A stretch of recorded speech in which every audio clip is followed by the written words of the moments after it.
তরুণদের সৃজনশীল কাজে উদ্বুদ্ধ করতে ব্যতিক্রমী উদ্যোগ নিলেন প্রধানমন্ত্রী তারেক রহমান। দেশীয় প্রযুক্তিতে গো কার্ট রেসিং কার তৈরি করা এক তরুণের পাশে দাঁড়িয়েছেন তিনি। শুধু প্রশংসাই নয়, ওই তরুণের উদ্ভাবিত যানটি নিজে চালিয়েও রেখেছেন প্রধানমন্ত্রী। একই সঙ্গে ভবিষ্যতে এর আরও আধুনিক সংস্করণ তৈরিতে সরকারি সহায়তার আশ্বাস দিয়েছেন তিনি। শনিবার 25 এপ্রিল দুপুরে রাজধানীর তেজগাঁওয়ে প্রধানমন্ত্রীর কার্যালয়ে যানটি তৈরি করা তরুণ রিজওয়ান রশিদের সঙ্গে সৌজন্য সাক্ষাৎ করেন প্রধানমন্ত্রী। সেখানে নিজের তৈরি গো কারটি প্রধানমন্ত্রীর সামনে উপস্থাপন করেন রিজওয়ান। প্রধানমন্ত্রীর কার্যালয় সূত্রে জানা গেছে, প্রধানমন্ত্রী তারেক রহমান অত্যন্ত আগ্রহ ভরে নতুন এই যানটি পর্যবেক্ষণ করেন। এক পর্যায়ে তিনি নিজেই গো কারটির স্টিয়ারিং ধরেন এবং সেটি চালিয়ে দেখেন। দেশের প্রধানমন্ত্রী তার বানানো গাড়ি চালাচ্ছেন।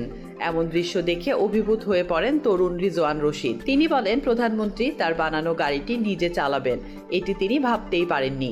এই ঘটনা তাকে ভবিষ্যতে আরও বড় কিছু করতে দারুণভাবে অনুপ্রাণিত করেছে।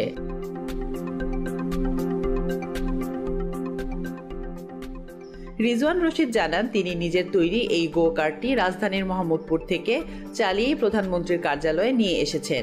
সম্প্রতি সামাজিক যোগাযোগ মাধ্যমে রিজওয়ান রশিদের এই গো কার্ট তৈরির বিষয়টি ভাইরাল হলে তা প্রধানমন্ত্রীর নজরে আসে। এরপরই প্রধানমন্ত্রী এ বিষয়ে খোঁজ খবর নিতে তার অতিরিক্ত প্রেস সচিব আতিকুর রহমান রুমনকে দায়িত্ব দেন। প্রধানমন্ত্রীর আমন্ত্রণে সাড়া দিয়ে আজ নিজের উদ্ভাবন নিয়ে হাজির হন রিজওয়ান। সাক্ষাৎকালে তিনি প্রধানমন্ত্রীকে এই গাড়ি তৈরির নেপথ্যের গল্প শোনান। রিজওয়ান রশিদের বাবা একজন ডিপ্লোমা ইঞ্জিনিয়ার, যিনি বর্তমানে শিক্ষা মন্ত্রণালয়ের যান্ত্রিক বিভাগে কর্মরত। মূলত বাবার অনুপ্রেরণাতেই প্রযুক্তির এই পথে তার যাত্রা শুরু। 2025 সালে এইচএসসি পরীক্ষার পর অবসর সময়কে কাজে লাগাতে ভিন্ন কিছু করার পরিকল্পনা করেন রিজওয়ান। পরিবারের পক্ষ থেকে তাকে মোটরসাইকেল কিনে দেওয়ার প্রস্তাব দেওয়া হলেও তার আগ্রহ ছিল 4 চাকার গাড়িতে। কিন্তু আর্থিক সীমাবদ্ধতা থাকায় নিজে একটি গো কার্ট তৈরির চ্যালেঞ্জ নেন তিনি।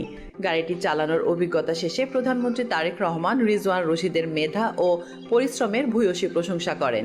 তিনি বলেন, দেশের তরুণদের এমন সৃজনশীল কাজে আরও বেশি সম্পৃক্ত হওয়া উচিত।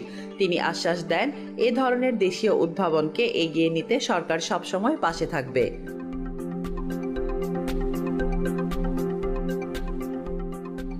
তাসলিম আক্তার শিমু, আজাদির খবর।